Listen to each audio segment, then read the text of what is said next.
I'm here today with Sue Unerman and Kathryn Jacob, which is delightful. So Sue was Chief Transformation Officer at media agency WPP and is now Chief Strategy Officer at Brain Labs.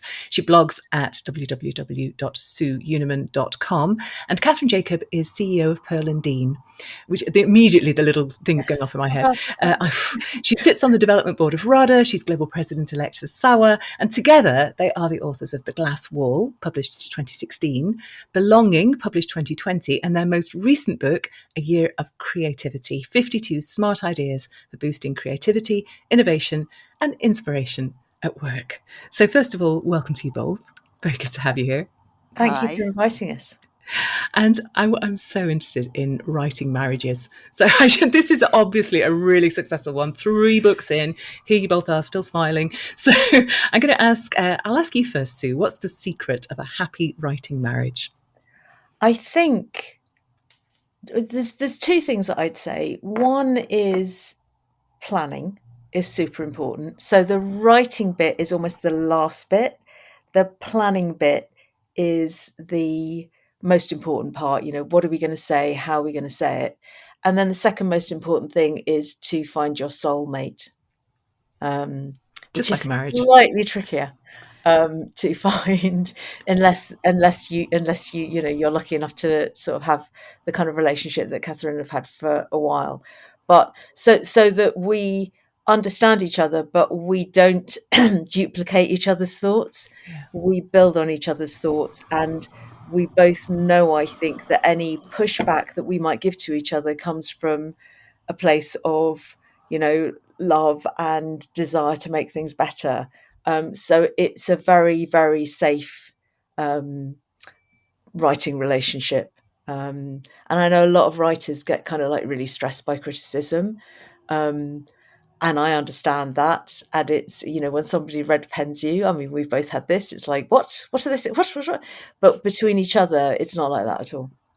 That's interesting. The ability to put your ego at the side, I imagine, is really, really huge, and the trust in that relationship. Yes, I mean, people talk about psychological safety a lot. Yes, and I suppose Kathryn is absolutely a place of psychological safety for me, and vice versa, I think.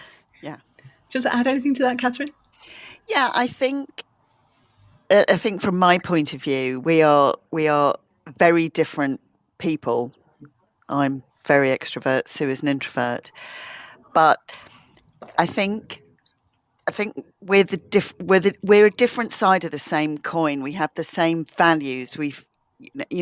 That's really important. And if there's something that I say to Sue, I think this is important that we talk about it. Sue will say, yeah, absolutely, and this is the way that we could approach it, or could we do that? And for me, it's just enormous fun. I just love how Sue's brain works and how she takes things and goes, but it could be that, or it could be this. And the way that Sue approaches things is different to the way that I do it. But I always learn something. And I was talking to someone last week, and they said the thing that that they loved about our books is that you could sense that we enjoyed writing them together. I know that sounds really, and I don't know how we did it, but there is that sense of it's not a oh, you do this and I do that and you did, and depending on what's going on in our various lives, sometimes Sue works harder on the book than I do, most of the time actually, because and other times I'm doing a bit more.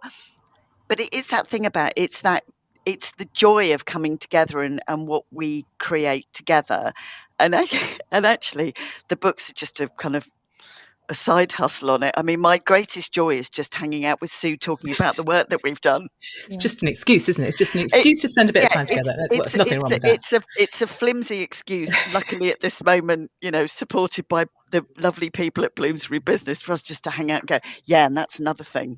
Yeah, and there's something really lovely and pleasing about the idea of have that sort of creative, friction. I mean, you haven't talked about friction at all, but the way you bounce off each other and build on each other's ideas seems to be particularly well suited to a book on creativity and innovation. So just tell us a little bit about, maybe I'll stick with you just for a moment, Kathryn. How did that idea come about?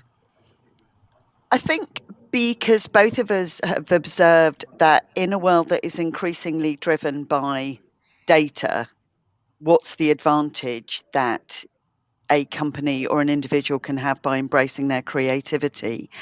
And that, so our previous two books were all about inclusion, and actually creativity is about inclusion, because everyone says, are you creative? And people go, no, I'm not. I was really rubbish at drawing when I was at school. And Sue's great story about, when you're little and you're doing drawings, even though it's a square with like things going out the top, and you go, that's my mum. People go, yeah, of course it's your mum. Your mum is square with just 3 bits of hair coming out. That's just genius. And then by the time we get to be 20 or something, it's like, no, I can't draw and I'm not even going to do it, and I'm just not creative anymore. Children are instinctively creative. They see it as a way of interpreting things and a way of bonding together. And yet somehow when we get into the workplace, we treat it as, oh, no, I'm not creative. No, it's not me.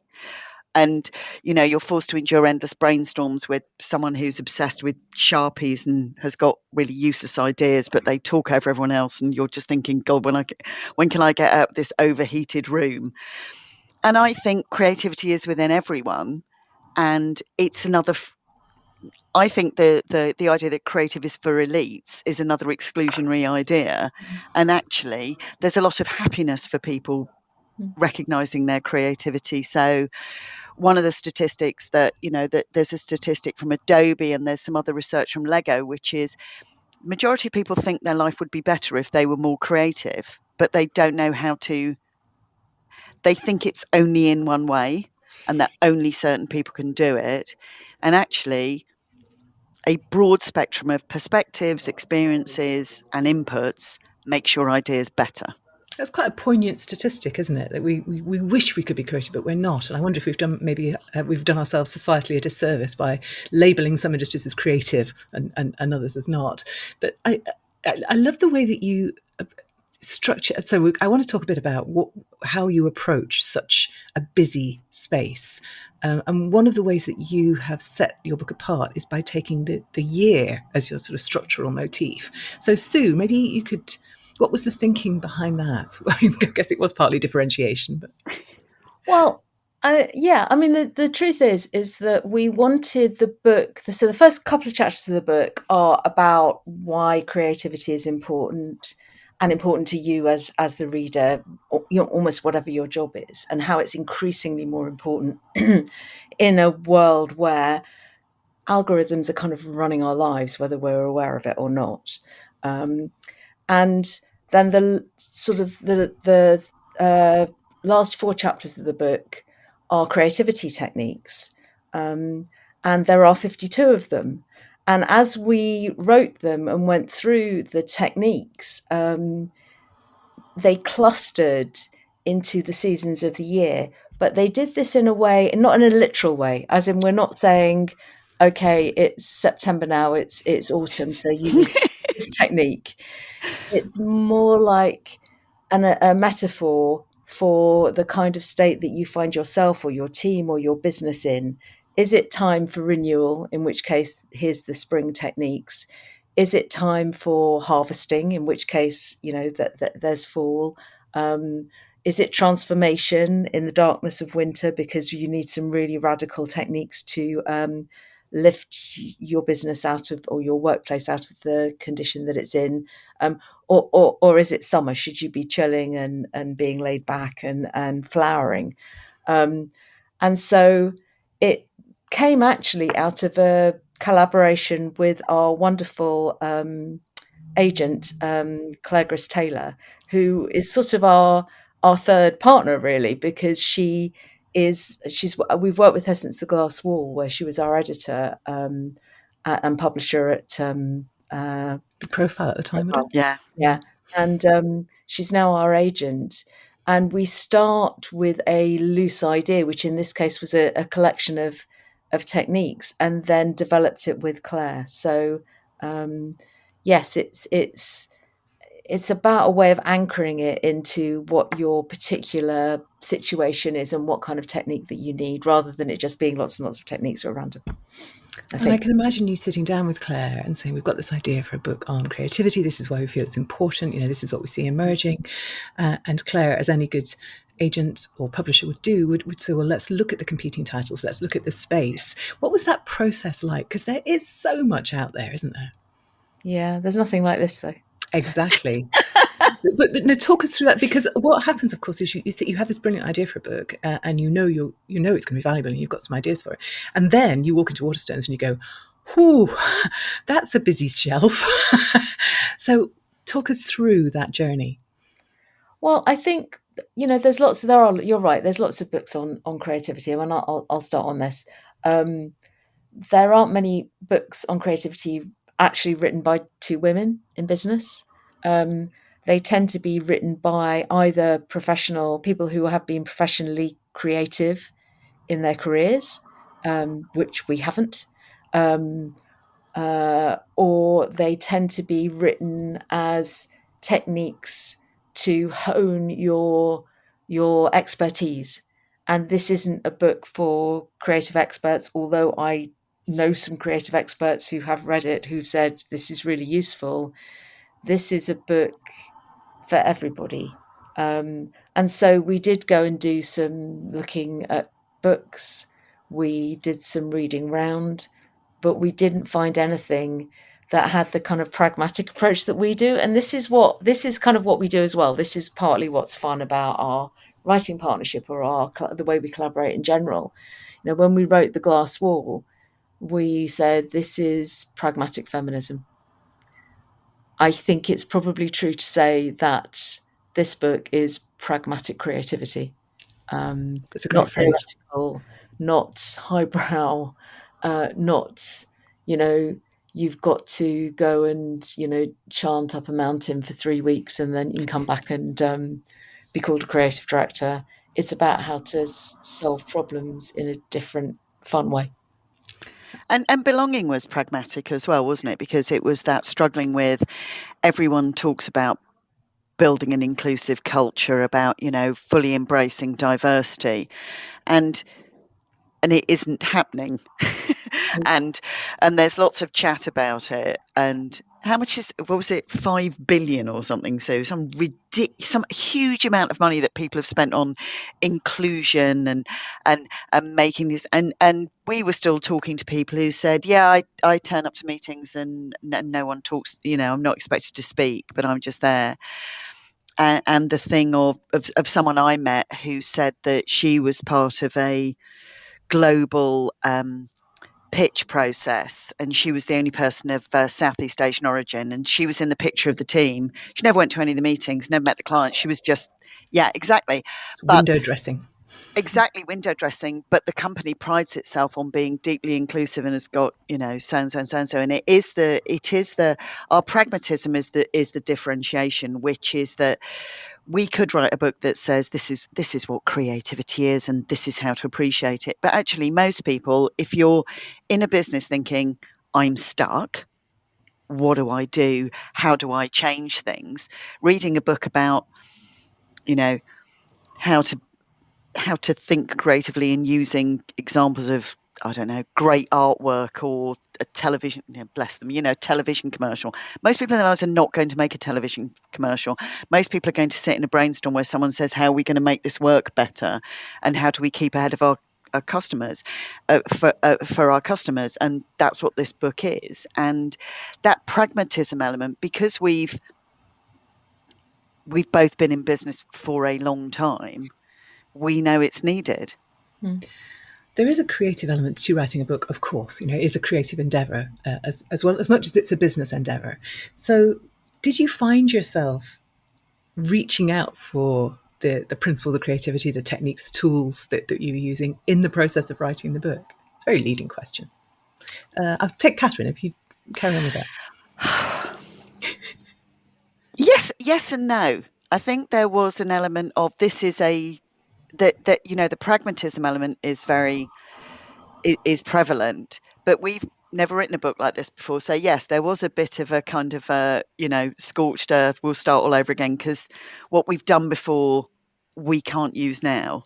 So it was kind of uproot and destroy because everything that we did before, and to turn it into the book it is now, we do have people that we've spoken to, but there was so much human, there was a lot of testimony and voices that we used in our 2 previous books.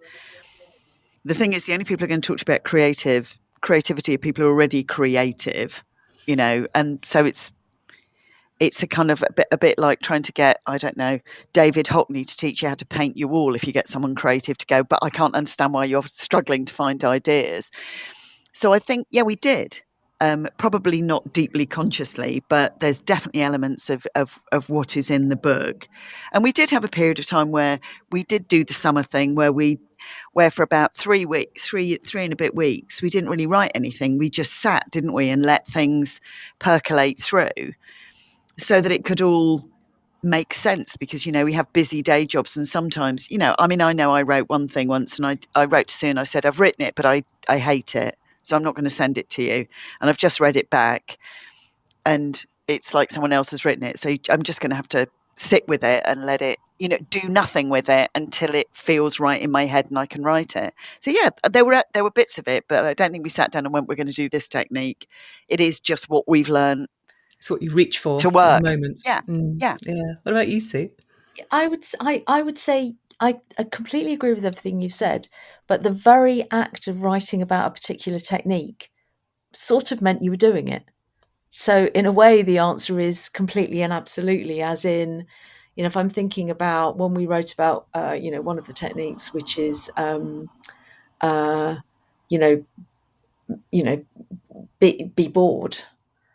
Actually, during that process, there was for me an exploration of what that meant and how you create when out of that condition of boredom. So yes, overall we were dipping in and out of the techniques, and Kathryn's completely right. This wasn't like the previous books that we'd written, which were largely anonymous case studies, people's voices, real experiences that people had had. That the entire book, in a way, is more creative than that, right? That was storytelling and then pulling threads together. Every single one of these words came from a different place than that. Yeah. And actually, I'm sure I'm going to sort of sit down after this and just think that through, because there's ways that you can, the journey of writing a book, people think you just sit down and start writing it. It's so not like that. There's all these different phases, and there's times when you're wildly creative and it seems to be coming sort of from you're also like you're channeling something, and there's times when nothing comes, and then there's times when you're thinking things through and you have to wait for them to clarify, and there's other times when you're actually harvesting stuff you've done before and just getting it in the right order. So all of these things are sort of part of the process, and then having said that it was all kind of new as well. Of course, we also did the thing which you do when you're being creative, is that we did take things from here and from there, and there are techniques and strategies for creativity in the book that we've acknowledged and we've borrowed from people and we've built on. And then there's some others that have just come from, perhaps our past lives. It's that pile of stuff that everybody accumulates, and you can rich experience on which you can draw. I love that. Or in certain circumstances, experience where you go, I never want to sit through anything like that ever again. Here's what we're not going to do. Yeah, exactly. I mean, there is a thing which is, ideas have no hierarchy, and the idea that everyone just sits there and people write things on Post-it notes and put it up, and the person who decides whether an idea works is the most senior person in the room, who is probably the person most removed from the practicality of what you're actually trying to do. Kathryn has a particular dislike of brainstorms. No, I don't. I don't mind. I don't mind a well-run brainstorm. What I don't like is, as there's a thing which I know of, which is taking people away for 3 days and go, let's reimagine the company in 5, 10 and 15 years time, but with no background reading, and then shoving people in a room for a day and going, how does this work? from different bits of a business, and then trying to get them to make a cohesive thing with people going, so I think it'd be really great if what we did was we made biscuits. And you go, well, we can't make biscuits because actually our factories aren't. Oh, right. Okay. No one told me we couldn't make biscuits. That kind of thing. But also, no idea is a bad idea. Oh, no. Yeah. I mean, the biscuit one. The other thing with because I'm noticing a bit of a flurry of it at the moment, because it's 2025 next year, and people kind of going, let's think about what's going to happen in 2030. And this is just as an aside, I just have such a strong memory of this going on in 2015 and 2016 because of the pun of 2020 vision. People did put a lot of energy and planning into exactly what they would be in 2020. And of course, everybody was exactly wrong about 2020. File under dystopian fiction, yes. Yes, precisely. Yeah, it's not the book that you thought you were writing, but it was the book you ended up writing. It's just it's for me, it's like, where do you put your energy? Where do you put that creative energy? Because there are dead ends for it, there are sinkholes for it, and then there are places where you can plant those creative seeds and really reap rewards from it. But thinking specifically of a listener to this show who obviously is going to be loving the idea of reading your book, but also perhaps thinking about writing their own, I'd love to ask each of you in turn, maybe I'll start with you, Sue. 3 books, probably more in, as a co-author, as an expert in creativity, what's your sort of best tip for somebody who's just starting out on that journey? Well, honestly, and I'm not just saying this, but find yourself a co-author. So I've written 4 books, 3 with Kathryn now, and 1 with a man called Jonathan Salem Baskin. We wrote a book called Tell the Truth, and he actually suggested writing the book to me. And the thing is that I found the discipline of planning the book writing. First of all, if 80,000 words is a lot of words. So if you've actually only got to do 40,000 each, that's a lot simpler. I mean, I'd argue 80,000 words is a lot to read as well. I think that's a lot. But there we are. That's a monograph, and isn't it? A lot of books are too long, and that's another whole other thing. I don't think we're quite at 80,000. We did try and write a shorter book this time. But the discipline of deciding, carving it out, chunking it up. Okay, if it's 80,000, then maybe that's 8 chapters of 10,000 words each, and maybe that means 1,000 words for the intro, and then 1,000 words for the end bit, and then each section is 1,000 words, and then you do half and I'll do half. Well, that top-down sort of structuring. But the really important thing is that if I say to myself, I'm going to write 1,500 words on Sunday, then I will be lying to myself.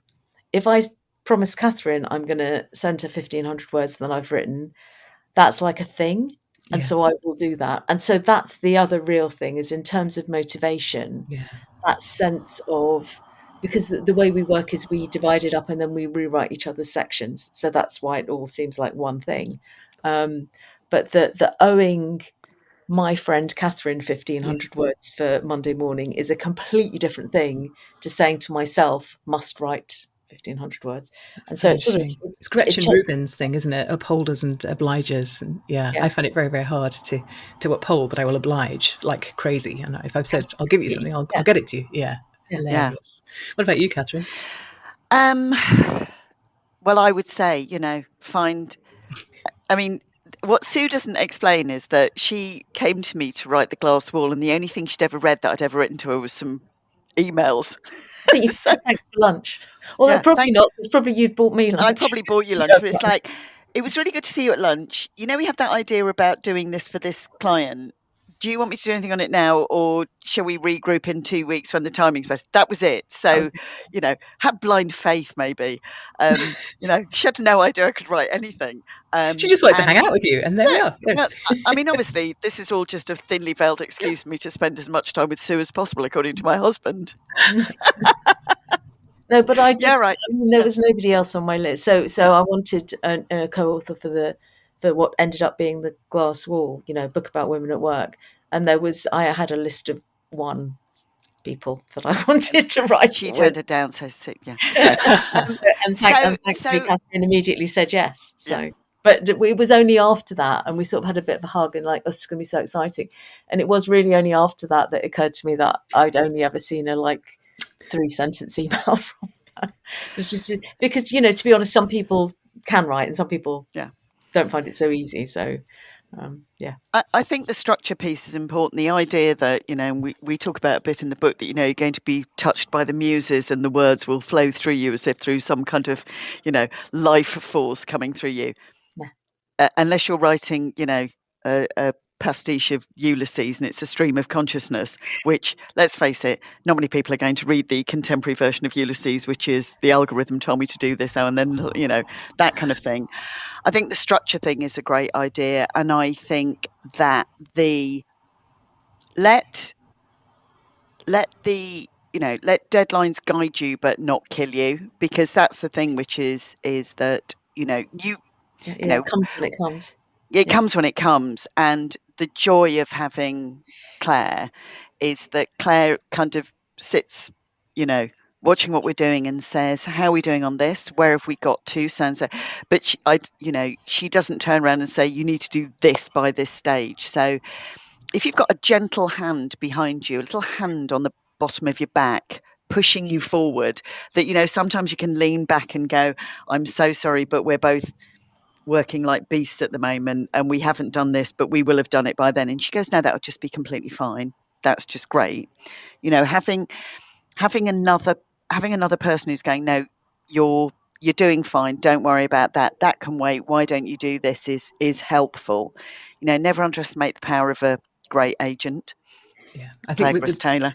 Yeah, Claire's fabulous. I think that the big thing coming out here is do not try and do this on your own at home. Yeah. Yes, brilliant. No, because the thing as well about that is, because the thing about doing it at home on your own is you're just listening to the voice in your head, and it will either lead you down the path of delusion. This is the greatest work ever known to man, and I'm going to win a Booker and possibly the Nobel Prize for Literature just with my first book. Or it leads you to disillusion, which is I can't literally write anything, even a note to say I'm just popping to the shops and I'll be back in 15 minutes. You need that balance. And we need that balance. I mean, look, clearly there's a lot of brilliant authors out there, and so there's some books behind me, and some of them are by us, and some of them are by my husband Mark Edwards, who wrote Belonging with us, and who is a brilliant writer, and who, since we published Belonging, has had 2 books out, The Tao of Bowie and Best Story Wins, with Clare, his agent, actually. And those are solo efforts. So I've also watched the pain of that. If you can do that, if that's your vibe, that's brilliant. I suspect it's less fun than the fun that we have. And, we both work quite hard. So if we're going to do this as our major side hustle, it has to be both something that we really fundamentally believe in, as we do in this case, which is that creativity is for everyone and will make everyone's lives and work better, but also that we can enjoy ourselves during the process of it, which we totally, absolutely do. Oh, and that really comes across. I'd love to carry on talking to you both all day. I'm so conscious of the time, though, so I'm going to just turn to you for your recommendations. What book would you like to recommend? You're not allowed to do your own, I'm sorry, but what book would you recommend to anybody listening that's really struck you over the last? Am I allowed weeks, to say months, Story Wins, which is my husband's book? So I don't think there's any rule against that. Yes, go on. Yeah. Okay. Well, I will say that. So, Best Story Wins by Mark Edwards. It's out now. If you are, storytelling is so crucial. It's part of the Economist business series that, again, Profile are publishing, but he really explains it in the most charming and convincing way. And I'll give you one thing that I read in it that really struck me, which was, people like to kind of compose their arguments in business just according to logic. And Mark points out, and this really hadn't occurred to me, but we have an innate distrust of this when someone's sort of trying to convince us, because when you're little, if your parents or caregivers or whatever say to you, we're going to see Auntie, Mary this afternoon, it's all right.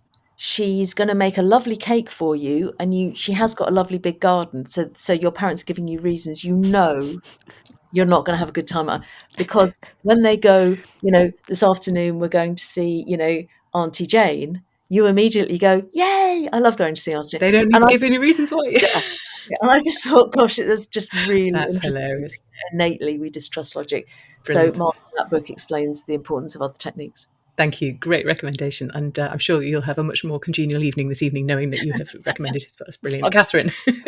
Well, I've read that book as well, and it's very, very good, but I'm not going to double recommend it because, as we all know, Sue and I are, different sides of the same coin. The book that I'm reading at the moment that I'm really enjoying is a fiction book called The Ministry of Time. And I'm really loving it. Who's that by? So, Kayleen, oh God, I knew you were going to ask me that. Talk amongst yourselves. We will look that up. But it's the story of they've discovered a way of making people to time. They've brought people back from time into the modern day, and they're experiencing it for the first time. Cool. And it's such a good book that I stopped reading it on Monday so I can read it on a plane journey on Friday for an hour and a half. Yeah, it's like the marshmallow test, isn't it? Wow. Yeah, it is that thing which is I'm loving it, and so that's yeah. Great. I love it when we get a fiction recommendation. That's brilliant. Thank you both so much. Kathryn, back to you very quickly. If people want to find out more about you, more about what you do, more about the books, where should they go? Oh, I don't know. Probably pearlanddean.com because that's my day job. But, that's exactly. I'm sorry, I just couldn't stop myself. No. Can I just tell you, Sue doesn't even work at Pearl and Dean, and Sue gets that sung to her when she says, I wrote it with Kathryn Jacob at Pearl and Dean. People then sing it to her the whole time. The power of the jingle. Exactly. Yeah. Only amazing. 17 seconds long. Wow. Yet, synonymous with cinema. Probably pearlanddean.com, but I'm everywhere. Chair of an arts institution in Manchester, home, go there, great theatre. So I know home. I'm near Manchester. It's terrific. Are you now? Isn't it good? Oh, it's very next good. time I'm there, I'll email you. Yes, marvellous. They've got a lovely coffee space. Sue, what about you? Where should people go to find out more? So Brain Labs website, brainlabsdigital.com, or I'm always on LinkedIn saying something, or as you said, I've got hundreds, I think, I haven't even counted them, of blog posts that I've done over the years at sueunerman.com. Fantastic. Yes, I led with that, didn't I? Brilliant. Yeah. It was such a joy to talk to you. I just wish we could have been in a wine bar somewhere. That would have been much more pleasant. Well, we'll all go to home. Yeah. We'll all go to home and hang out there. Fantastic. Yeah. And thank you so much for your time today. It's been an absolute joy talking to you. Thank you too. See you soon. Bye.